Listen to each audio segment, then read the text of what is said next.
What if I told you that every hour you work, every dollar you earn, and every loan ever issued are all feeding a global machine you can't see? A machine that grows stronger with every paycheck you collect, every tax you pay, and every product you buy. This machine doesn't produce anything tangible. It doesn't innovate. It doesn't build. It feeds on human productivity itself, turning time, labor, and creativity into something most of us mistake for wealth. But how did humanity create an economy where progress itself becomes fuel for financial chains? And is it even possible to stop a system that profits from keeping the world perpetually indebted? Today, we're uncovering the hidden architecture of the global debt machine, where every promise, every bailout, every printed dollar ties you deeper into a web designed to never be repaid. To understand how debt became the engine of modern civilization, we need to go back to the very beginning, when money was backed by something real. For centuries, economies were tied to metallic standards, gold, silver, or other tangible assets. Debt existed, but it was limited by scarcity. A lender could only issue credit if they physically had something to lend. That changed in the 17th century with a bold experiment, the creation of the Bank of England in 1694. Fund wars and empire expansion. The British Crown allowed a private institution to lend money to the government not from stored gold, but from promises of future taxes. It was revolutionary and dangerous. For the first time, money was created not from resources, but from debt itself. Every new pound printed represented an IOU backed, not by gold, but by the productivity of the citizens, the taxpayers. The debt machine had been born. As the Industrial Revolution spread, so did the idea of credit as growth. Nations discovered that by borrowing against the future, they could accelerate progress today, build railroads, fund wars, and expand influence. Banks multiplied. Currencies spread, and behind it all, debt became the oxygen of the system. But there was a problem. Every dollar created through debt required interest, and that interest didn't exist yet. It had to be created by more debt. This meant the system could never truly balance it. Had to grow or collapse. By the early 20th century, the world had built a pyramid of promises, all resting on the assumption that productivity would always rise. Then came 1913, the creation of the Federal Reserve, the most powerful central bank on earth. Its mandate was to stabilize the economy. Its method, infinite elasticity of money. For the first time, a centralized authority could expand or contract credit at will, manipulating interest rates, liquidity, and the very definition of money itself.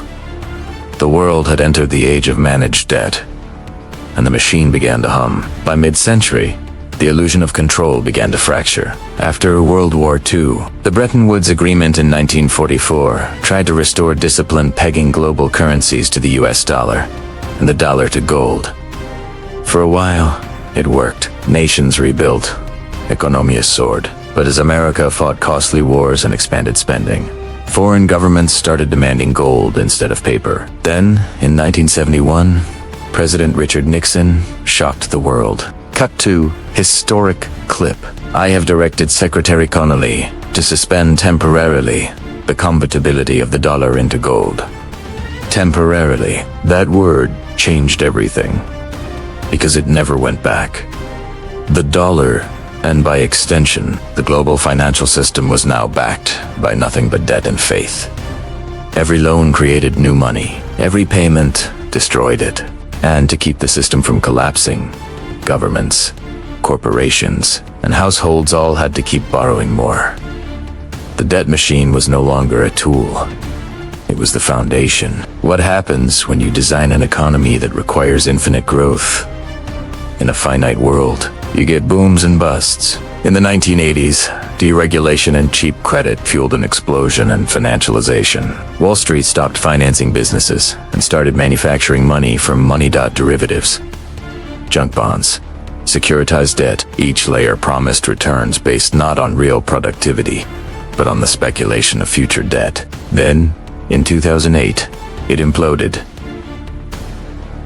Trillions of dollars in complex financial products collapsed under their own weight. The system should have reset. But instead of dismantling the debt machine, central banks fed it more fuel.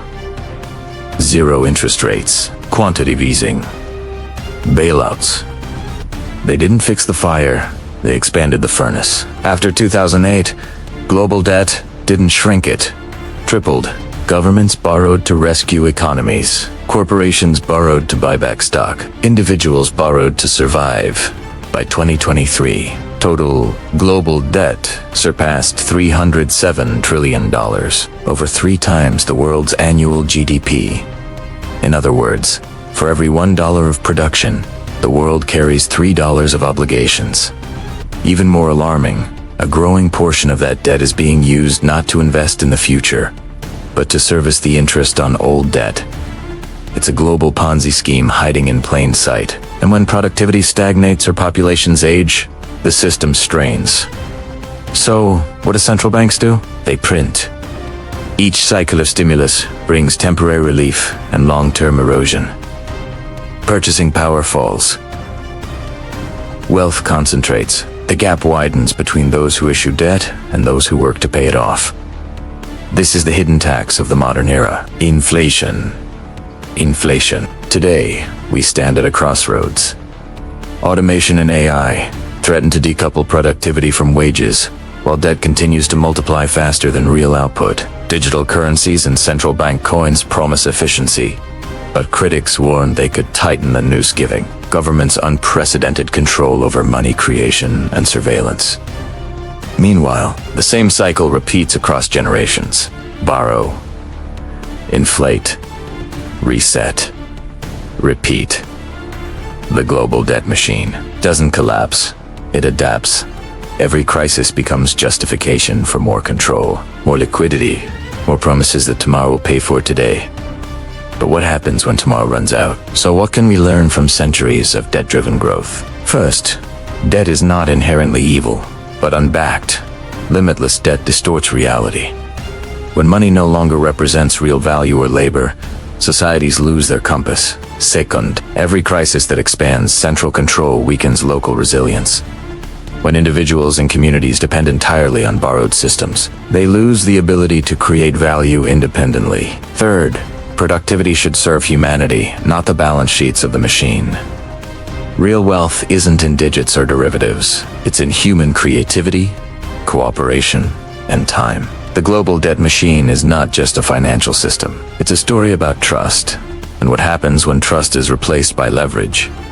You can't see it, but you feel it in rising prices, endless bills, and the quiet pressure to keep running just to stay still. But awareness is the first rebellion. Understanding how the system works gives you the power to question it, to build alternatives, to demand transparency, and to choose productivity that serves people, not just profits. The machine only runs because we keep it running. And maybe, just maybe, the first step to freedom is realizing we've been feeding it all along. If this story made you question the world around you, share it, because the more people understand how money really works, the harder it becomes for the machine to hide. Subscribe for more deep dives into the hidden forces shaping our future. And remember, the system thrives on your silence, but it can't survive your awareness.